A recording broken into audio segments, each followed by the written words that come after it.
And then, with that partnership, in fact, if government tells them, let us go into partnership with you, you see a lot of them come out. That is the mistake of the government. You see, I read a place, I think in one of the Western countries, I cannot remember. You don't do away completely with evil people like that. You get them and make use of them. They interrogate them and ask them, why are you doing what you're doing? What is responsible for what you're doing and all that? Is there any way we can help you? But that's where Nigeria is failing.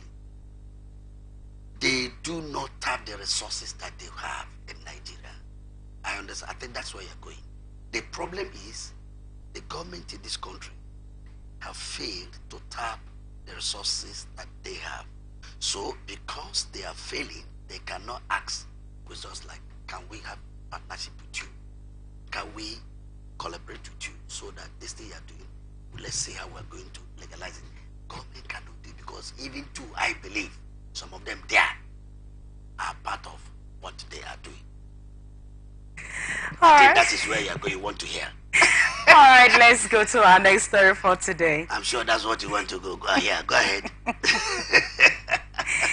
Investigation disclosed that approximately 600 teachers in the Federal Civil Service, specifically under the Federal Ministry of Education and the Federal Ministry of Defense, have yet to receive 23 months worth of salaries despite benefiting from the federal government service elongation package.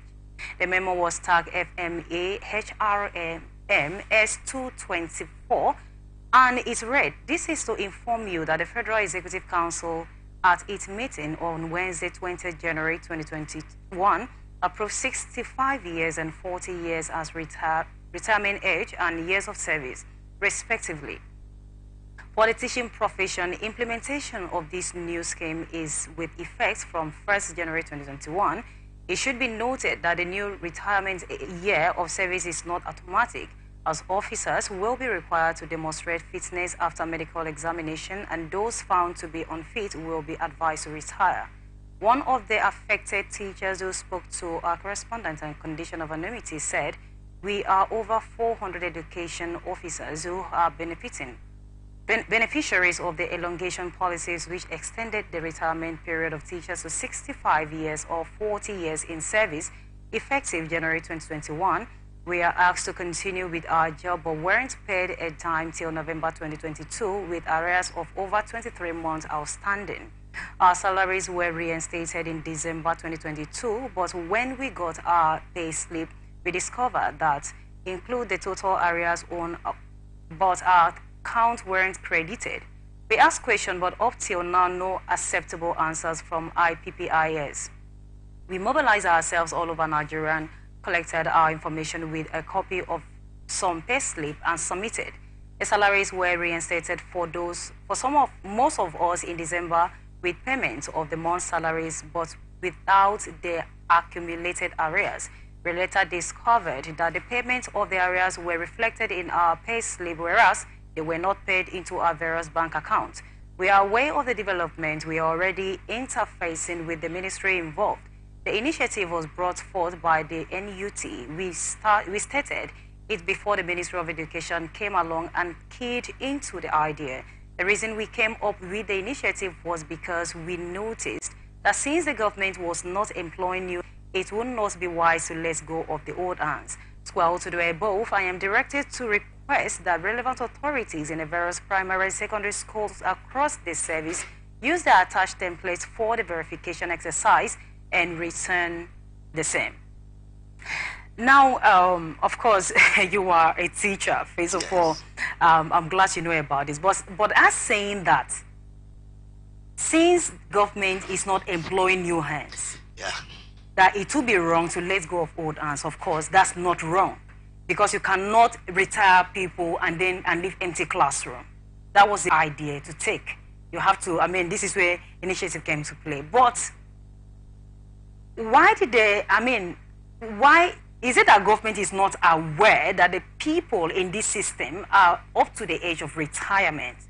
Why didn't they employ a new? Government know very well that there's a statement that they said that people that are above 35 years will be subjected to fitness capacity to know whether they are fit to continue or not. That is, government knows there are young graduates, but the reason why they have decided not to employ these young graduates and go for elongation of service of old people, it's only them that know. But for me, if you ask me, 35 years is okay for them, and they should go and leave the stage for young people. Why? Number one, the young people will release a new energy. Number two, the young people will have enough energy to make research. Number three, the young people will have a long time to work and make input and impartation to the students, to the children, and to the society at large. In fact, I want to tell you that after 60, you are already going down. For me, after 60, and relying on to 65, economists call it the law of diminishing returns, which means at a certain stage, you begin to go down. Your input is not it's not going to be realized the way it was when you were younger. So that policy, I am still querying the policy.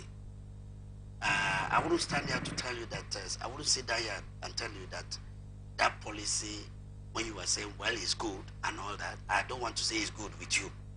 But for me, I would say that I will subscribe to employ young graduates to replace the old ones. I'm saying it's good because if you look at this report, yes, we realize that if test what has been your achievement. In fact, in the Western countries, you are given you are given a kind of a time gap to make to produce something or produce a paper or whatever that is good internationally before you are promoted. But in Nigeria, what to do is that